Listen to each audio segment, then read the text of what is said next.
I was robbed in Japan.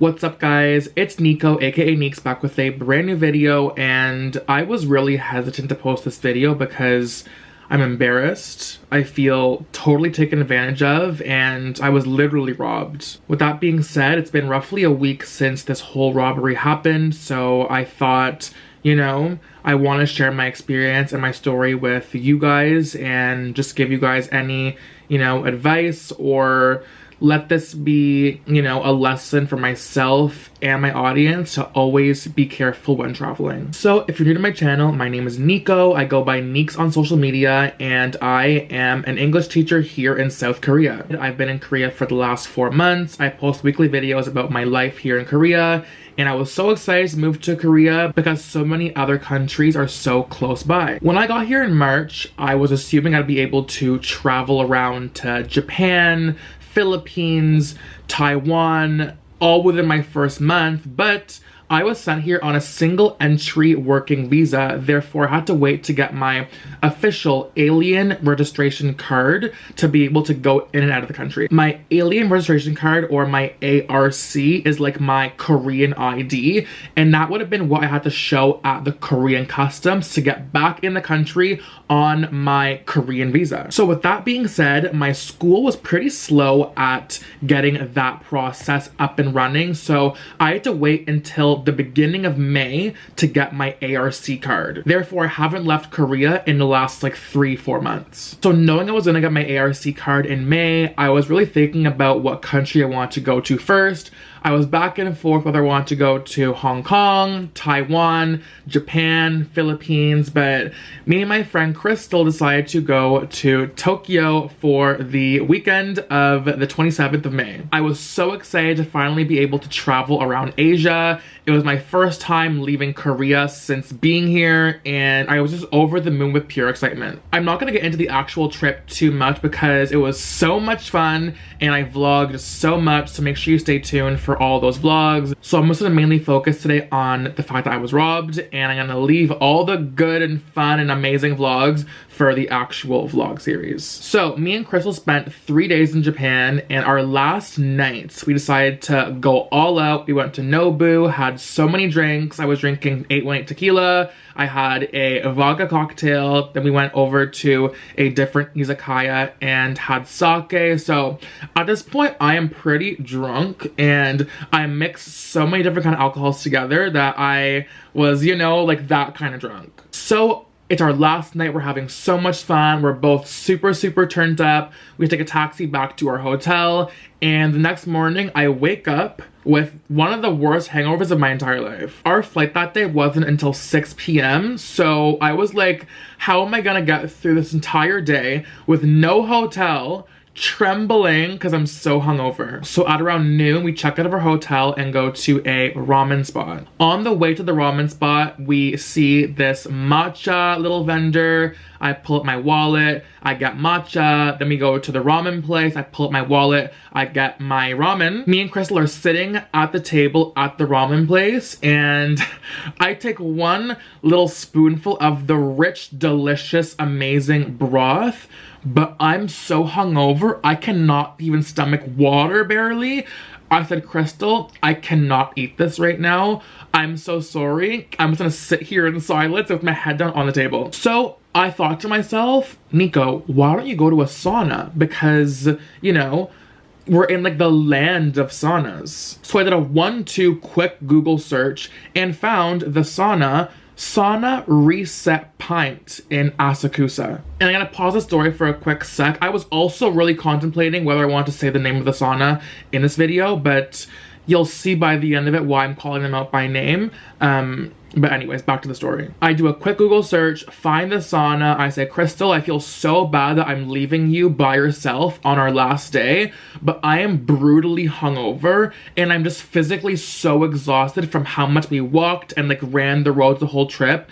If we have no hotel room, I have to go to a sauna to at least just lay down and like rejuvenate myself. She's like totally cool with it. It's totally fine. I still felt super bad, but I was like, I would be the biggest, you know, Debbie Downer if I had to like walk the roads with you. So I'll let you do your thing and I'll just go and relax. So I walk roughly 15 minutes from the ramen spot to the sauna.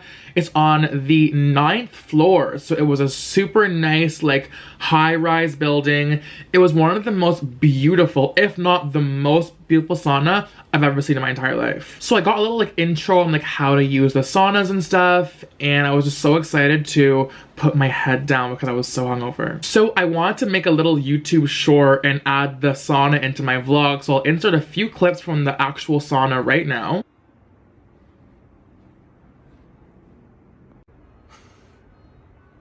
So I walk into the change room. It's like virtually empty. I see like maybe 3 or 4 men like in the actual sauna part. There was like literally barely anybody there. They were all Japanese people, and I was like, okay, it's not busy because it's a Monday, therefore, you know, better for me that's not busy. So I get told what locker I have, and I put all my stuff in my locker, including this vlog camera attached to the tripod, my cell phone. I have my cross that I took off in my locker. I also put in my Dior wallet with all my ID cards, all my credit cards, $300 cash, and my Apple Watch. So here's where the story gets a little bit messy. I was trying to lock the locker, but I didn't know how to lock the locker. So they gave me a wristband. It was almost like a Fitbit that had like what time it was, and that was gonna help me lock my locker. I tried to lock it, but it wasn't locking. Here's also a little backstory. Korea is one of the, if not the safest place I've ever been to in terms of like leaving your stuff on a Starbucks table, going to order or going to the bathroom and coming back and it still being there. Korea is such a country based on respect, and I feel like trust, and the even thought of someone robbing your stuff is like not even a thought that I feel like a lot of people in Korea have. With that being said, I heard that about Japan way before Korea. I've seen social experiments of people leaving their MacBook and their wallets on cafe tables in Tokyo and it not even being touched after hours. I didn't know how to lock the locker. Therefore, I left my locker open a crack just in case it locked and I had to go naked to the lobby. I just like wanted to make sure that my locker didn't lock so I wasn't locked out of it, but it wasn't locked. So this locker was one of the lockers that you would have had to like press it and it would have clicked closed. Therefore, when I left it open a crack, it wouldn't have just closed by itself. So before I continue the video, I wanted to say this: none of the things I say about the sauna or the staff are facts or proof. There were no cameras in the men's locker room where, you know, people get naked. Therefore, I have no proof of anything, but I have my assumptions, and yeah. So I leave it open a crack and I go and do my thing at the sauna.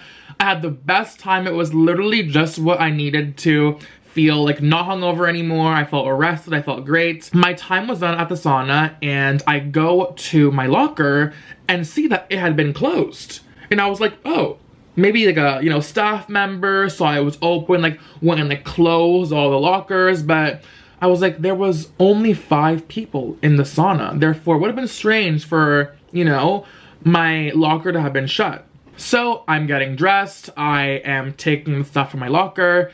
And I say to myself, where's my wallet? So I'm like, Nico, don't panic, your wallet's here. So I empty my entire little tote bag. I empty my little side bag. I'm like, where is my wallet? At this point, I start profusely sweating. I am like, my wallet's not in my locker. Did I drop it somewhere? Did I lose it? What's going on? At this point, one of the staff members is in the locker room. So I'm like, hello, oh my God, like, my wallet's gone. Have you seen a wallet on the ground? I'm like translating in Japanese. He's like, oh no, like no wallet. I haven't seen any wallet. Then I asked for the manager because I'm like, did someone return it? Like, what's going on? This man's like, no, like, we haven't seen a wallet. Like, he was being super, super helpful and like felt bad for me, but he like also had no idea what was going on. And I was telling him, I was like, my locker was opened. It wasn't locked. And I came back and the locker was closed. Therefore, like, did an employee close the locker? Like, because if it was an employee that, like, closed the locker, that would have given me a little bit more peace of mind than just nobody having any clue as to how my locker got closed. I wanted to hear, yeah, we close all the lockers that are opened. So I could have thought, like, okay, like, at that point, I'm not crazy. Someone admitted to closing the locker, but if no one admits to closing my locker, somebody went in the locker. So the manager then asks all the staff, did anyone close this locker? Everyone says no. Therefore, I'm thinking it's either a guest that randomly saw my small little locker in the corner of the change room that went in, took my stuff, or it was an employee. So as I'm stressing about my wallet, I then say to myself, where is my Apple Watch? The Apple Watch is also gone. At this point, I am beside myself. I text Crystal to come to the sauna. I am like panicking, and in these moments of panic and stress, the people say, is your friend gonna pay for your experience here? I had no words. I was shocked that after I'm telling them I have lost my wallet with all my money, all my cash, all my credit cards, all my IDs, you're still making me pay. At this point, I didn't even want the drama. I just said, yes, sure, Crystal, I'll pay you back. And my wallet's gone, my Apple Watch is gone, but also my ID card to get back into Korea for our flight at 6 p.m. is also gone. So I'm absolutely panicking. And at this point, we're late for our flight. So I give them my name, my number, my address in Korea. I give them everything. And I say, like, if it comes back up, if you find anything, please give me a call, whatever. I leave the sauna. At this point, guys, I have a million different things going through my mind. I think I'm not gonna be let back in the country of Korea. I thought I was gonna have to fly back to Japan. I thought to myself, who could have taken the stuff from my locker? Because, you guys, I had my vlog camera, my pretty big vlog camera with a tripod attached to it. I say to myself, if you're gonna take anything, take the camera. You can't use any of my IDs, you can't use my credit cards, you can't use my Apple Watch. The camera would have been the best thing to steal. So then it dawned on me, if it was a guest, they could have taken whatever they want and put it in their bag or whatever. If it was an employee, he would have had to take something small enough to put in his pockets to then continue the job. That's when I really had an epiphany, and I said to myself, the employee that I talked to in the change room is the one that took my wallet and my Apple Watch. There's no way this person wouldn't have taken my Canon vlog camera and other valuable things if he would have had to keep it in a small place. An employee on the job can't hold a vlog camera and put it somewhere else. So it made no other sense to me but the fact that it was an employee. Also the fact that my locker was closed. There was like 3 rows of lockers. I had the furthest locker in, so the employee probably knew where it was. It just only made sense that this would have been an employee. So I ended up getting on my flight. I land back in Korea. I'm like having the worst anxiety about going to the immigration, and the woman asks, ARC card? And I say, listen, I just had my wallet stolen. I have no physical card. I have to go to work tomorrow. Please let me in.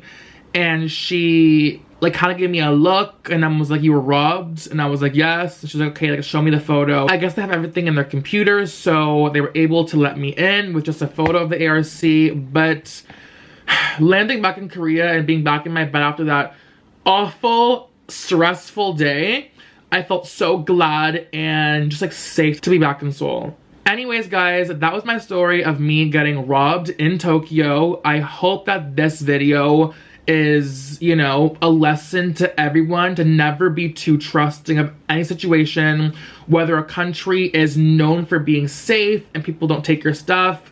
Take it from me, they do. So if you enjoyed the video, make sure to give it a big thumbs up. Make sure to subscribe for all of my Tokyo vlogs that are coming in the next few weeks. Trust me, they're gonna be a lot lighter and happier than this video. And I'll see you guys in my next video. See ya!